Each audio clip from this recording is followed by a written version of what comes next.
Good morning, everybody. It's Dave Neal, stand-up comic and host of Bachelor Nation News. And in this video, I'm asking the question, did Bachelor Alumni sell influence in Dubai?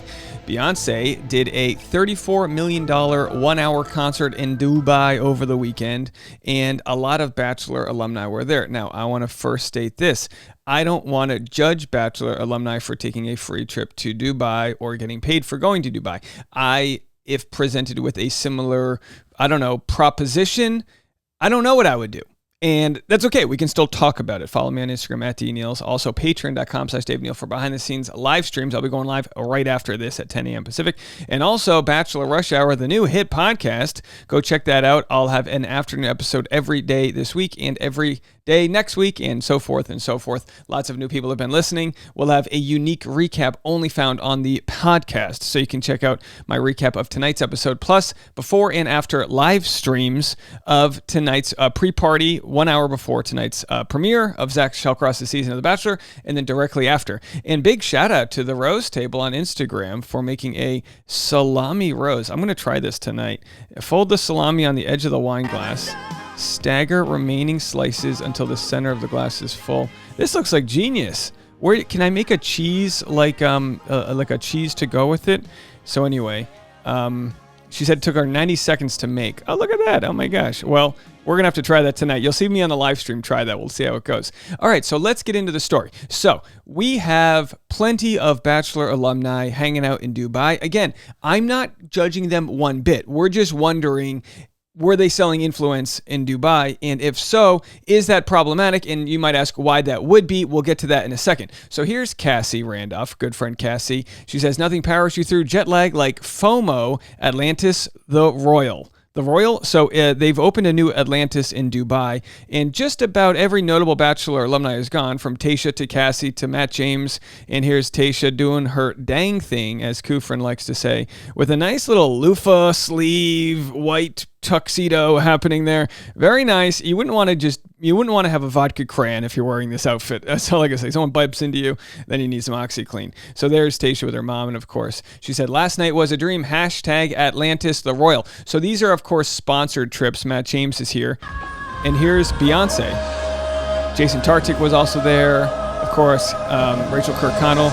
This is the end of a 1 hour concert. Of course, everyone's like, oh my gosh, amazing. Look, let me tell you this. I'm sure it was amazing. I'm sure it was absolutely incredible. Claire Crowley posts, not a Dubai sunset. Of course, she's at some resort, not a Dubai sunset. So the question remains, what is the big deal? Beyonce divides fans with Dubai Atlantis Royal live show.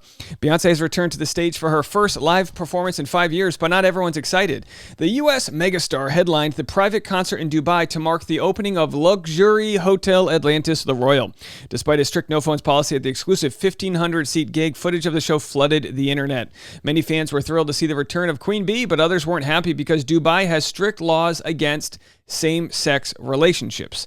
So the idea of buying influence with Western culture is the idea that these events are used as a tourism sort of boom to get people to come to the city. Now you might say, well, if a private hotel decided to put this on, what's the big deal? Well, a lot of times these are state-sponsored events that are sort of masked as private events. So the state-sponsored events are there to get people to come over. We saw this in Qatar this past World Cup, which is the biggest sporting event in the world. They are not part of the United Arab Emirates. That's Saudi Arabia. Excuse me. Qatar is part of United Arab Emirates, but also the Saudis have been under fire for the golf tournament Live Golf, which they've literally taken millions of dollars and given it, like, they offered Tiger Woods $1 billion. $1 billion. It's incredible. Live Golf is sports washing, says its detractors, using sport to cover up Saudi Arabia's appalling human rights record. Well, does the United Arab Emirates have the same appalling human rights record as Saudi Arabia? Maybe not. But is homosexuality illegal in that country? Yes.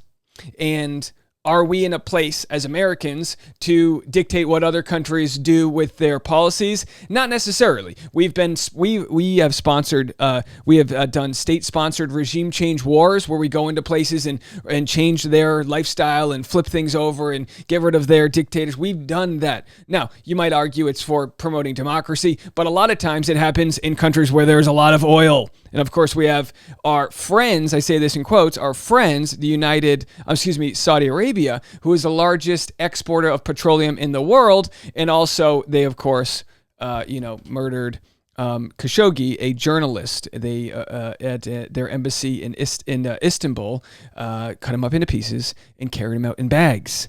That is not good.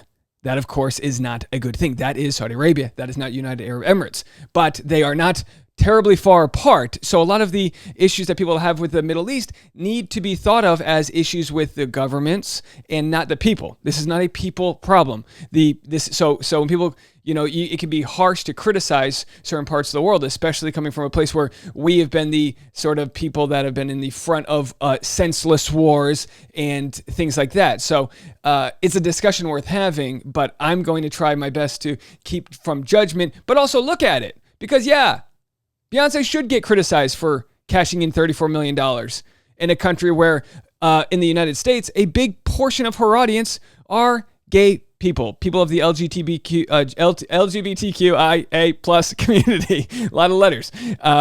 So her album, she didn't need the money.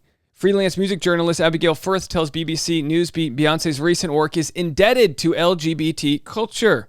This might explain why some fans are uncomfortable about her making her live return in Dubai and reportedly receiving $24 million for it, which, of course, if you took that money and divided it amongst the 1,500 quote-unquote influencers that attended the events, that's like each of them getting $20,000. Now, what they probably got was a free flight, a free all-paid weekend, plus guest, and they got to go and stay at this new resort. But of course, it comes at a price, which is the following.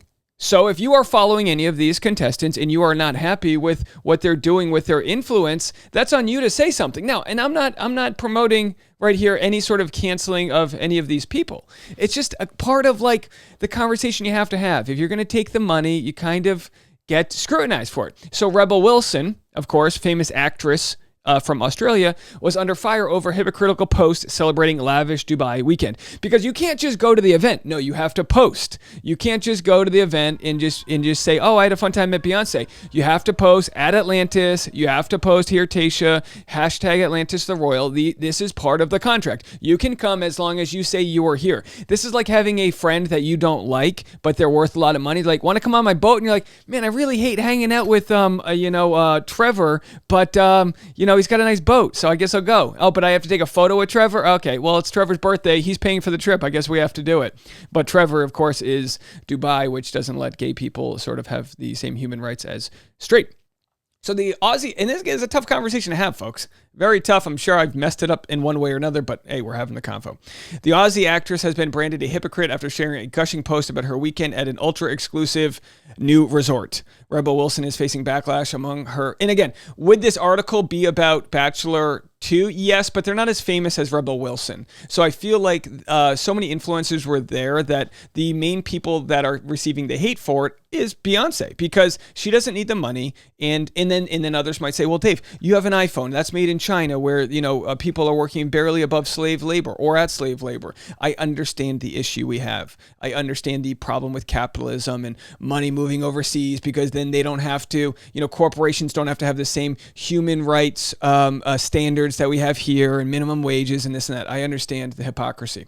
The couple who recently, so anyway, she received some hate there. And then like I said, how does this relate to Live Golf, and how does this relate to the World Cup in Qatar? It relates in the sense that with Live Golf, it's sports washing, but it's essentially a country normalizing its belonging in Western culture without living up to the standard of equality as it exists in Western culture. The equality of same-sex marriage, the equality of, and again, we have problems here, but we also have gay bars that you're allowed to go into. Now, it wasn't but a few decades ago that we had the storming of police into gay bars, breaking things up. There's still tragedies that happen with regards to class systems and homophobia and things like that. It still exists in our country, absolutely. But legally, we still have free speech. Legally, we still have inequality that exists that doesn't exist in other places. And I have been critical of this in the past. Just last year during the Olympics, 2 videos here, but I made plenty more on the Dave Neal Show. American Olympian Eileen Gu cashes in while competing for China in Olympics. American Eileen Gu wins gold for China, but did Chinese Olympic Committee poach her at age 15? Now, how does it all tie together? How does what's going on in the UAE tie into China? Well, it ties in because it's the same sports washing. It's the same influencer washing. Eileen Gu is born and raised in California. She trained for the Olympics in California. She goes to school at Stanford in California. And yet her mom's from China, and she had the right or ability to switch her nationality to Chinese to go win a gold medal for them. And you might say, well, but Dave, this happens all the time. Yeah, people switch their nationality to compete in the Olympics only when they can't make it within their own country. Now, Eileen Gu is the best in the world at what she does, which is freestyle skiing. She is the best in the world, and she has received millions of dollars by being a cover girl. She's like the Chinese National Bank. She's the cover girl. She's literally bought and paid for by China to be the face of their sport after receiving all of the money and training and all of that in the U.S. So it's an insult for that to happen, because it is, like we said, sports washing in this case, where they say, look, we're competing, where they've also, not spoken about a lot of the issues they've had with human rights over there with regards to locking people up with COVID, and the Uyghur Muslim community being going to these internment camps where they're sort of forced to learn how to be Chinese. And I understand the issue. We've been watching Yellowstone, the 1923 version, which actually stars Cassie Randolph's sister Michelle Randolph. And in that show, they highlight the horrific re-education of natives in the United States. I understand that no country out there is clean of some of these issues, but alas, we still discuss them. So yeah, Beyonce, she's gonna have to face some fire. I'm sure it won't be that much. I'm sure it won't affect her bottom dollar, but there she is. Although I wouldn't want to mess with the LGBTQ community, because they are one that is known to make their case heard with making sure that they're not, we've talked in the past about queer baiting, and the idea that queer baiting is a term that was used when films would promote a queer love story and use a potential queer love story to sell tickets to a queer audience, and then find out that that queer love story did not exist. Well, if Beyonce's or part of her audience is queer, and she then goes and performs for a lot of money in a country that doesn't give equal rights to queer people, then we see what the problem is. And the same thing goes to say for the influencers that also possibly sold their influence in Dubai. And as a Bachelor News channel, we discuss this through the eyes of what's happening in Bachelor Nation. Let me know what you guys think. Is this a stretch, or should there be shade at least thrown on those who enjoyed their weekend in Dubai? I'll be live on Patreon right after this, patreon.com/Dave Neal for private behind-the-scenes bonus content. And this afternoon, we'll be live 1 hour before tonight's premiere of The Bachelor. We'll talk to you then. Bye, everybody.